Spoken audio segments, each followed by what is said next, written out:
daw si Kristo ay nagtayo at naging pundasyon ng simbahang Katoliko.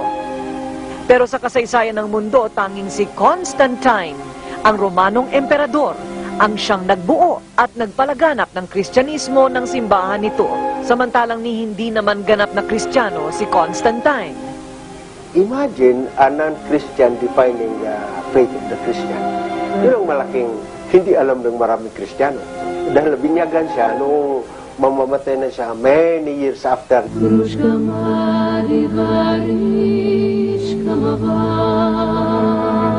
Ang apat na Gospels ni Mateo, Marcos, Lucas at Juan ay hindi lamang ang mga librong naglalaman ng buhay ni Kristo sa mundong ibabaw.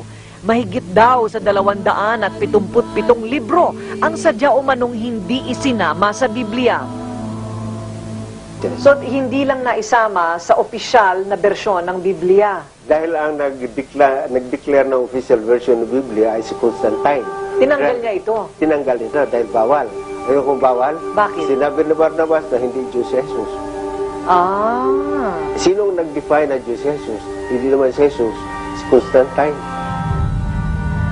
Ang secret archives ay taguan ng mga ipinagbabawal na literatura na maaaring makasira sa pananampalatayang Katoliko. Nakasaad sa batas ng kanon na ang simbahan at bawat diocese ay magkaroon nito.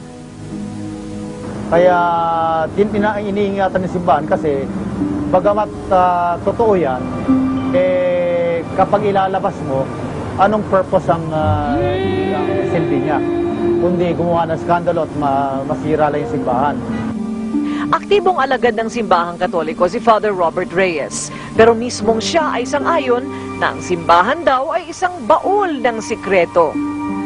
Marami pang ginawang mali ang simbahan sa kasaysayan at sa sobrang dami, ewan ko lang kung anong gagawin ng kasalukuyang Papa. Ito ba'y ilalabas niya, ilalantad niya, tingi siya ng tawad?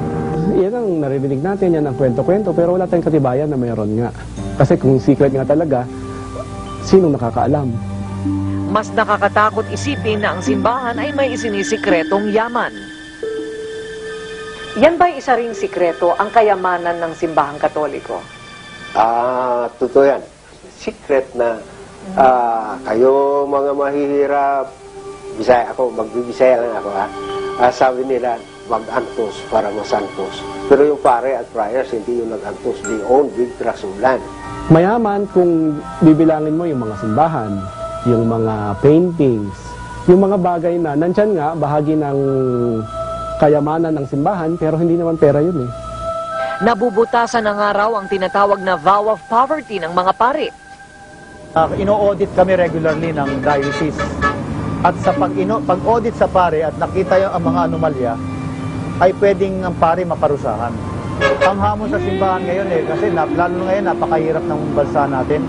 Ang dami-daming mahirap. Nasaan na yung pare na bumababad sa mahihirap na talaga walang makain, walang hanap buhay? Ang sikretong yaman ng simbahang Katoliko ay wala pa raw kung ikukumpara sa pinakamalaking lihim ng simbahang Katoliko. Ang tunay daw na pagkatao ni Hesukristo. Sino nga ba daw si Jesus?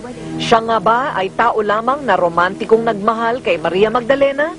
Si Maria Magdalena nga ba'y babaeng tagapagbigay ng panandaliang aliw o karakter na ibinigay lamang ng simbahan para sirain at iligaw daw ang tao sa tunay nilang relasyon ni Jesus? Ang fiction o katang-isip na The Da Vinci Code ni Dan Brown ay isa lamang sa maraming libro na kung hindi man diretsang tumuligsa, nagmumungkahi naman ng mga teorya at posibilidad sa tunay na buhay daw ni Jesus. Ang mga sources na ginagamit ng Da Vinci Code, hindi ang Biblia. Parang collection lang ng maraming mga kasabihan na ito raw ang sabi ni Kristo, ganito raw ang nangyari. Hindi siya buo. Ang inilabas ng librong ito ay pawang mga pira-pirasong teorya lamang na pinagtahi-tahi, walang direktang basihan na inilalabas. Si Maria Magdalena at si Kristo ay partners. Partners. Kasama sila. Si Maria Magdalena active sa ministry ng evangelization. No? Maraming maaring gumawa ng teorya, ng kwento kung ano nangyari, pero ang punot dulo nun, puro teorya lang. Wala tayong katibayan. Malalim pa daw ang baul ng lihim kung tunay na mukha ng simbahang katoliko ang uungkatin.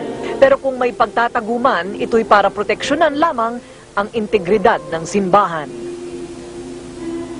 Kaya ayaw ng simbahan na mabawasan yung integridad ni Kristo bilang anak ng Diyos sa pagtanggap ng mga teorya na si Kristo at si Maria Magdalena ay may ugnayan na pisikal at sexual. At aaminin ko na kahit sa loob ng simbahan, merong kasalanan. No? Hindi porke madre ka o pari ka, wala kang kasalanan, wala kang kahinaan. Ang tanong, dapat lamang ba ng simbahan ay may sikreto?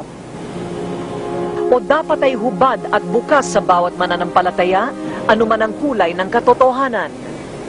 Kailangan po bang magkaroon ng secret ang simbahan?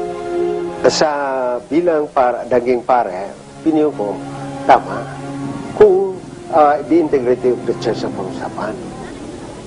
Ng simbahan dahil may moralidad ay hindi papayagan na matabunan ang katotohanan ng mga kasinungalingan.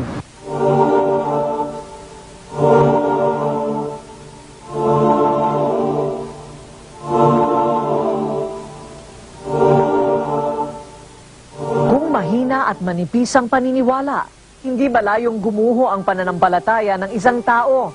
Ngunit ang paniniwala sa puso ay hindi maiiwasan ang nilalaman ng isip. Ang pagbabalansing yan ay ayon na lamang siguro sa bawat